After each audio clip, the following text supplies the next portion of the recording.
Hi, I'm Mark Amander. This is the Insensibly Incurious Person's Guide to National Security, Unmasking edition.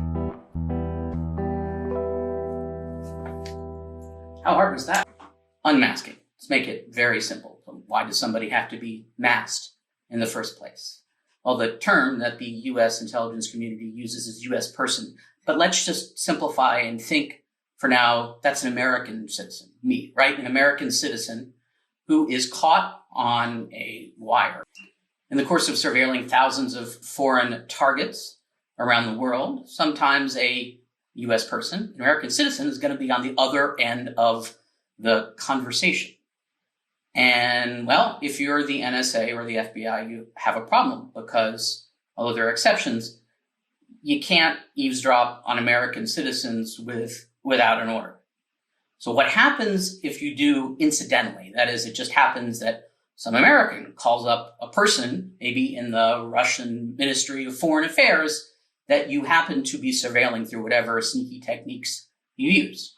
Well, the analysts who are hearing the conversation, who are translating the conversation, who are logging it, will minimize, that is, mask, or change the actual name of the U.S. person to person number one, or U.S. person number one, or U.S. official number one, to protect the person's identity. The person talking to the Ministry of Foreign Affairs might be in the executive branch now. The person might be in the conversation, leaking classified information that is somehow identifiable, is involved in illicit narcotic sales, is involved in the commission of a crime, or whether the communication suggests that the Ministry of Foreign Affairs, in this case, is trying to recruit the American citizen for nefarious intelligence purposes. There are this confused report about how 40 times Mike Flynn's name was unmasked, and people requested his unmasking 40 times. Well, those words don't actually match up with the situation. The whole point is the policymakers didn't know that it was Lieutenant General Flynn who was talking with the agent of the foreign power. They just knew the agent of the foreign power. And they had a reason, among the several reasons that the NSA gives, to want to know the identity, his exact identity, in order to assess the importance of the intelligence.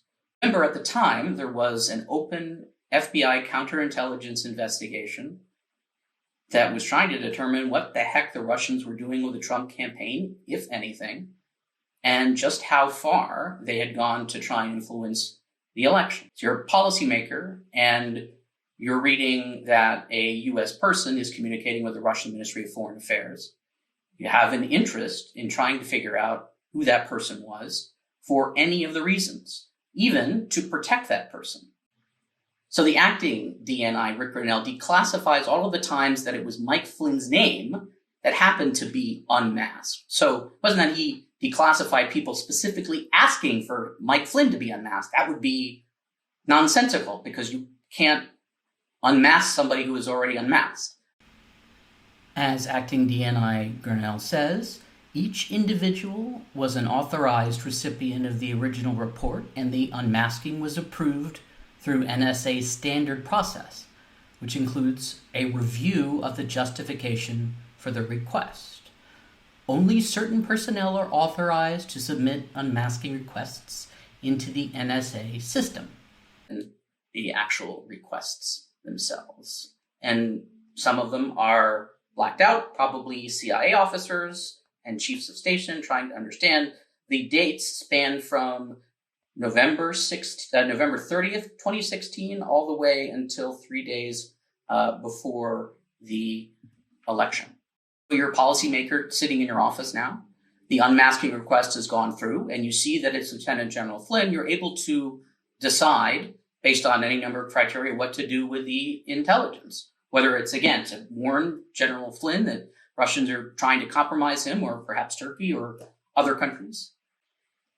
In any case, it would be insensibly incurious to not want to know who was talking to the Russian Ministry of Foreign Affairs in a way that would end up in a finished NSA product. itself, which has standards. Again, insensibly incurious, not to try to figure out the identity of that person. So, transparency. Member of the press. I like transparency. I like when the government declassifies things. But often, transparency and declassification in the absence of context, in this case, the declassification provides ammunition for the insensibly incurious, who want to see it as part of a massive conspiracy to bring down the Trump presidency even before the Trump presidency began. For the insensibly incurious, you would see the list of names and it would occur to you that perhaps, wow, 17 different people tried to unmask Mike Flynn, even though I'm going to be willfully ignorant about what that actually means and why I would do it myself. Just to note that the number of requests for unmasking has risen significantly since the end of the Obama administration. There was one communication that can't be included among the list of times people asked for the unmasking and it turned out to be Mike Flynn, and that's the actual call to the Russian ambassador, whose phone was probably being monitored by the FBI, not the NSA, and isn't included in this release. So people are talking about a scandal potentially involving that, but this has nothing to do with it. So why release all of these names? Well, again, provides the ability of people to say, there's a document showing people did something, and I'm going to be insensibly incurious about the reason for them doing so. One other reason why declassifying this list of dates and the identity of officials is potentially dangerous. Well, just think about if you are a Russian Ministry of Foreign Affairs official who happened to be talking to Mike Flynn on that date. In all probability, a number of people who Mike Flynn communicated with had a sense that their communications were being monitored, but in all probability, many of them didn't, and perhaps some of them still use those same communication pathways.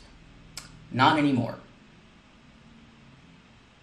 So that is the Insensibly Incurious Person's Guide to National Security, Unmasking edition.